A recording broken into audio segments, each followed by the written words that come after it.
You're listening to Moviesucktastic.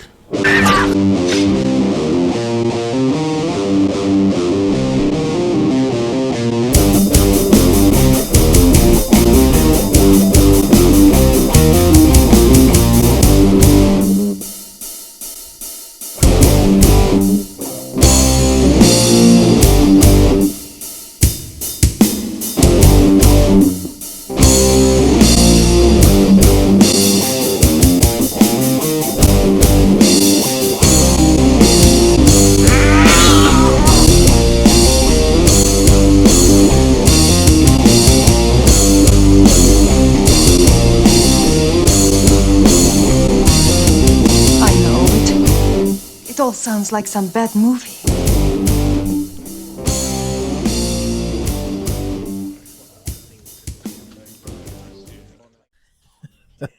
Welcome back, Scott. Welcome back, Joey. Okay. So, now we're going to talk about Virus. We're going to talk about it for a couple of minutes before we let everyone listen to the trailer. Things like... What would you like to say about the film?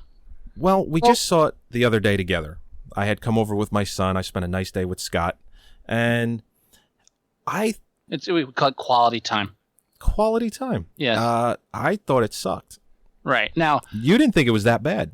As far as bad... Again, the problem is I've got a pretty wide yardstick when it comes to bad horror films. Right. Because horror film... My personal opinion is all sci-fi and all horror suck.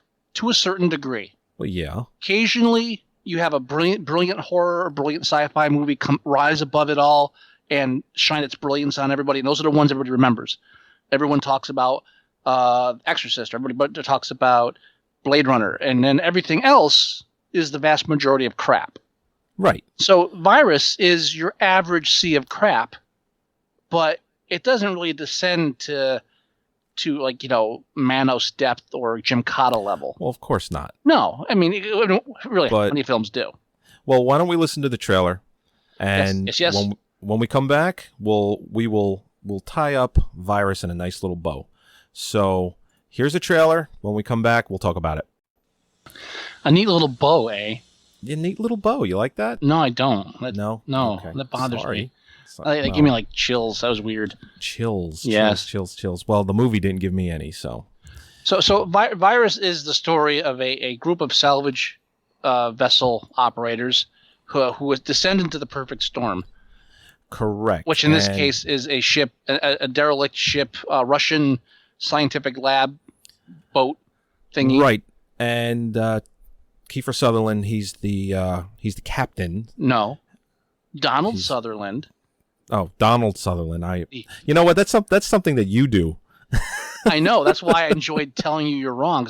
No. We should play a drinking game. Whenever Joey's wrong, drink. You'll never get drunk. No.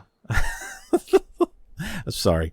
No, you're right. Donald Sutherland is the captain of the ship, and because they've entered this perfect storm. I'm sorry. I have to interrupt you. Did I tell you I came up with a drinking game for a Serbian film? Do I want to know? It's not what you think. It's not what I think. You take a drink every time an actor appears on screen whose last name ends in SKI.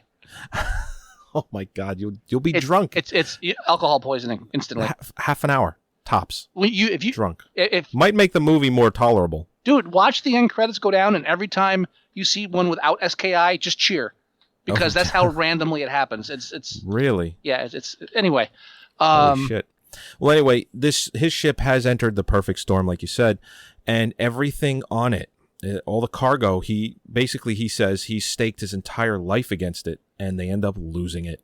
Right. So you immediately set up the desperation of this crooked character who'll do anything for money, and then you have all your crew members. You have the female crew member who's tougher than she should be. You have the She's good annoying. looking. Yeah. You have the good. You don't like her. You know what? I hate to admit it, but I don't like Jamie Lee Curtis.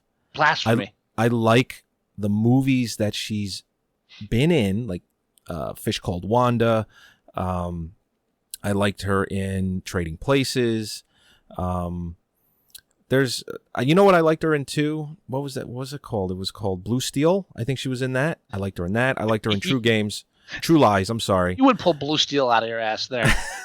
You're like one of three people that watched that movie and remember it. I liked Blue Steel. I know, that's what I'm saying. Well, anyway, I like the movies that she's in more than I like her.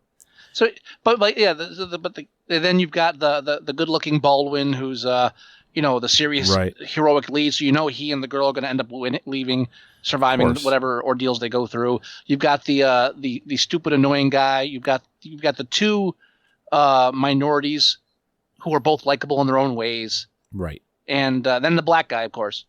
And the token black guy. And he ain't making it. No. And he seems like he's the smartest one too, which ultimately dooms him. He's my favorite character in the movie. I agree. I agree. Only because he's like the only one they do something with that they don't normally do with other characters in like this typical kind of formula. And it's a very formulaic film. It is. It really is. It's a really ABC type movie. Now, originally, I thought the origin of the film was that it was based on a comic book. It's a 4-part miniseries. I still own it. It's in the corner of the Wilson compound attic. That's right. We did talk about this. Yes, and it's. I remember reading the comic back then and liking it. It was a good comic, and I have not dug it up since I watched the film again to reread it. I have not, so I can't tell you what the major differences are. Okay. But doing the research, what I found was it was originally a screenplay. And then Chuck Ferrer couldn't get it made because it would have cost too much. So he sold it to Dark Horse to do as a comic book. Then 5 or 6 years later, we can afford a budget now for this, and someone's interested. Now let's make a movie out of it. Yeah, because I think the budget for it would have been twice what it would have cost. It cost $75 million to make in 1999, right? And when they originally slated to make it, I think it was going to be $100 million plus. Now, let me say, for $75 million, I am actually impressed with the special effects in the film. Well, they did have CGI. I know we talked about how we were happy. No, it had enough. It did have its share. A lot of the fast action scenes with the robots. The big one. The big robot. The big ones. Well, leading up to that, too, they did have plenty of animatronic, which is always a plus. Tons. Yeah. But they did have, I'd say, 20% CGI. Right. Now, there's just some things that just won't look right. Back then, I mean, we're talking, movie's 13 years old, 12 years old at this point. There's just certain things that aren't going to look right. They had to CGI it. Yeah. Now, for those listening, fortunate enough not to have seen the film, what happens is this sentient electric light form trashes the Mir space station. So now you know what happened, and this crashes into the ship and pretty much takes over the ship. It's an electronic. It's like the entity is in the form of electricity, and in doing it in hitting the ship, it takes over the ship, takes over all the electronics in the ship. And begins to systematically kill the humans, which it perceives as a virus, which they so elegantly explain later in the film, which is one of the real weak points of the movie. Right. Essentially, what the virus is man. Right. That's what it basically gets at. And don't get me wrong, it's a cool double play on the word for the film because you're dealing with an electronic virus that takes over the computers. Right. And so it wants to get rid of us. Don't get me wrong, I like that play. I don't like how easily it's revealed. Yeah, no, it's a real simple plot. It's an ABC type plot, and the screenplay really has that typical spoon feed the audience feel to it, where there's the one female Russian scientist who's the newt of the film, who's going to explain everything so the audience knows exactly what they're up against. Yeah, no, you're right, and well, when the movie came out in '99, 99 didn't sport a lot of films that year anyway that were like this, and it was actually supposed. What did you say? It was supposed to have a summer release? Yeah, originally it was supposed to be a summer release, but then they bumped it to January. Which this film actually made it onto our Bad Movie Day from 2009, which was January films. We did it in January, and we never actually got to watch it. No, we because there were a lot of January films to choose from. Let's be fair. Well, we ended up watching Eliminators, Treasure of the Four Crowns. My personal favorite. One of my personal favorites. Although I always go back and forth between that and Gymkata as my favorite bad movie. I think they're both the essential bad movie. I think they both encapsulate all that is bad of film. They really do. I think if you had to pick the perfect bad movie double feature, it would be Gymkata and Treasure of the Four Crowns. Right, exactly. Now, I'm on the wiki page, and I got to read this because we talked about this too. Yeah. I'm going to just read this real quick. For the reception, it says, overall, the movie received poor reviews. Based on 41 reviews, the film scored a 10% approval rating on Rotten Tomatoes. Jamie Lee Curtis also did not think highly of the movie. In an IGN.com interview, Jamie Lee Curtis had the following to say about Virus. Rob Reiner, for his 40th birthday, had a bad show business party where everyone brought show business clips. Rob was playing a hippie on Gomer Pyle in the United States Marine Corps, singing Blowing in the Wind. Virus is so bad that it's shocking. This would be the all-time piece of shit. It's just dreadful. That's the only good reason to be in bad movies. Then when your friends have bad movie parties, you can say, I've got the best one. I'm bringing Virus. So that was Jamie Lee Curtis about the movie that she's in. She hated it more than both of us. Yeah, and I think she's overstating it a little bit. Well, I think at the time she was, I'm going to be in this huge blockbuster movie. It's $75 million, which was a lot in 99. Okay. I don't think a lot of films were really being made for that much in 99. I think they were kind of in like the big blockbusters were anywhere from 75 to 100 million. And I'm sorry, for a woman that's been in Prom Night, Road Games, Halloween 2 and 3. Yeah, she's done some shit. Well, 3, she was a telephone operator. That was just a voice. I mean, that was, it's something different. Well, she was also the announcer for both Escape from New York films, right? You know that, right? Yeah. In the opening? No, yeah, I knew that. I mean, but she's been in her share of shit. Let's be fair. Of course she has. She did Freaky Friday. Well, that wasn't too bad, I mean, it launched Lindsay Lohan's career. Okay, yes, you're right. That was a horrible thing. Yes. I mean, hell, Fierce Creatures. That kind of OG Fish Called Wanda was so popular. Let's take another stab at it. Oh, my God, we forgot a screenplay. She was in My Girl and My Girl 2, which those weren't bad, but... I still say I had the best idea for My Girl 2. They should have gone with mine. What was your idea? Well, Macaulay Culkin dies at the end of My Girl. He's stung to death by bees, right? Spoiler. Oh, whatever. Oh, dude, that's so old. Who cares? Well, the sequel should have been, and like he had the ring that he gave her or whatever. Right. So the sequel, Macaulay Culkin rises from the grave and has power over insects and systematically kills any boy or man who gets close to her. like Dan Aykroyd gets stung, gets eaten alive by fire ants and. You know what? And locusts descend upon the high school prom, and he bursts in, and there's like insects, millipedes all over his face. And, "You're my girl." That would have been awesome. Well, you know what? You should write that screenplay and still call it My Girl. I bet you Macaulay Culkin would do it now. He would. Yeah. That would still play with that title. But we're sidetracked. We are sidetracked. Yeah, but no, she said the film is shite, and oh yeah, totally hated it. Right. Probably looking at her career, she may feel a little differently now, but she may actually still think this is the worst film she's ever done. Well, you know what? It still might be. I mean, let's be fair. I mean, Prom Night may be bad, but it's still an iconic film. Virus didn't really gain that kind of iconography. Right. But yeah, I'm going up and down her films, and special effects I thought were great. The concept's good. I thought they were okay. Right. I thought a lot of the animatronic stuff for the time was pretty good.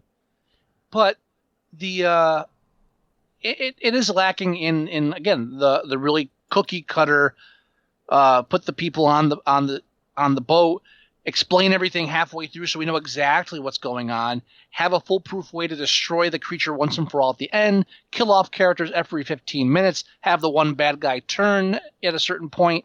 It's cookie cutter by the books. The only part that really shines for me is when the black character, what's his name? Richie, which is Sherman Augustus. When he goes batshit insane halfway through, and just screw this, leave all the white people behind. I'm getting off the damn boat. Right, and he just starts building the bomb to blow up. He pretty much does all the work. He does all the work, and then they kill him. Yeah, while they're all running around, just like doing stupid shit that the white people always do in these films. He gets down to the matter. He disassembles all the weapons. He makes the one giant bomb. He finishes the escape hatch thing. He gets it all set up. Then he goes back and saves the white people. And that's where he went wrong. It's no wonder we're hated. But that's where he dies. And that's the big goof. It's like, and he seems to be okay with it. Yeah, it's like, my bad. Yeah. It's like, it's just. He's go to the. What did he say? Go to the bomb room. You'll know where it is, or you'll know what I mean. You'll get it. Yeah, you'll know what to do when you. But he doesn't actually tell him where it is. Well, I think no. He doesn't really say you'll know where it is. Like he says, once you get there, you'll know what to do. But didn't he call it the bomb room? What the fuck is the bomb room? Missile room. Okay, the missile room. Well, they knew what kind of boat it was, so they knew there was a missile room. Yeah, but I don't know. It's just too big a goddamn boat, and I think realistically, it would have been a lot harder to find. Well, these are people. But that's me. Well, that's like I said at the beginning when they see the derelict boat, giant like battleship looking thing sitting out there, and Jamie Lee Curtis runs up and goes, "Looks Russian." And I'm like, how the hell does she know it looks Russian? Then I'm like, well, wait, for someone who doesn't know a damn thing about nautical stuff, for all I know, it really does look very Russian. Right. For someone who knows their shit about boats, you could probably look at it and say, "Oh, that's a Russian boat, all right." Obviously, I mean, you can see by the rudder, whatever the hell that is. One of the things I noticed is it did have Russian writing on the side of it. Right, which they put there. Well, the thing is, for them to come out and say, "Hey, it looks Russian," well, anybody with I don't know, grammar school or middle school education would recognize Russian lettering. All right, well, you've knocked out half the movie-going audience right there. I'm sorry. Okay. Really. And I'm talking about the adult movie-going audience. So do you want to take another quick break? And when we come back, you'll give me my movie challenge. And do you want to read a little bit from The Terrible Game? Oh, yeah. I'll get that set up, too. I forgot where I left off. Okay. Yeah, we can take a quick break. I remember where you left off. It was well, you know what? As I Did You. As I Did You. Oh, let's talk about our new feature for the show. Okay. Real quick, because I don't have that much to add to it, but I have a little mind or something to add to it. All right. I'll let you introduce it. You want me to do that right now? Yeah, let's do it right now real quick. It won't be that long. Okay. Well, the new... Okay. I'm going to give you just a quick rundown of how I thought of it, too. Okay. As usual, we came up with the idea real quick, never really touched base on how we were going to implement it, so we're pretty much stumbling into this blind for the first time. Yeah, we really are. Yeah, because we are masters of show prep. I think I did okay for show prep today, but anyway, we have been listening to another podcast called Outside the Cinema, and we've actually become kind of good friends with them. They've mentioned us from once in a while, and we've mentioned them. Well, anyway, they were reviewing a film, or they were talking about the trailer for the remake of The Thing. And they were getting a lot of shit from fans saying that it looks like shit.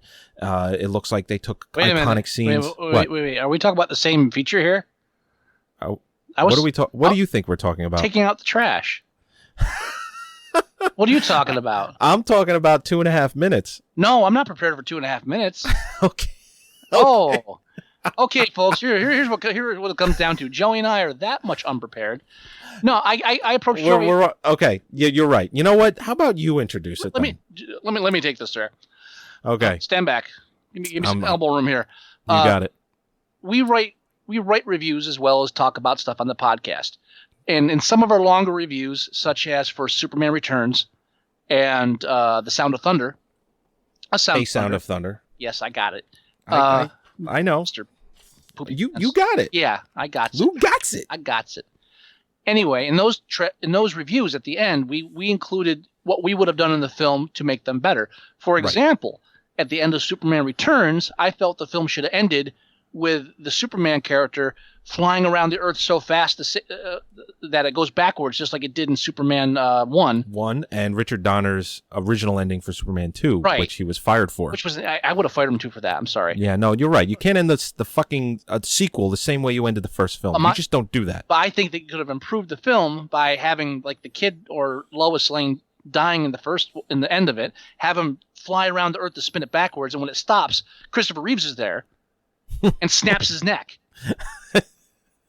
Enough. So my idea I approach Joey with is we should have whenever we do a movie challenge, if we have material, we do the taking out the trash segment in which we take the trash out of the bad movie, and by giving our our own script notes, as it were, make the film better. Right. So by taking the trash out of the film, hence taking out the trash.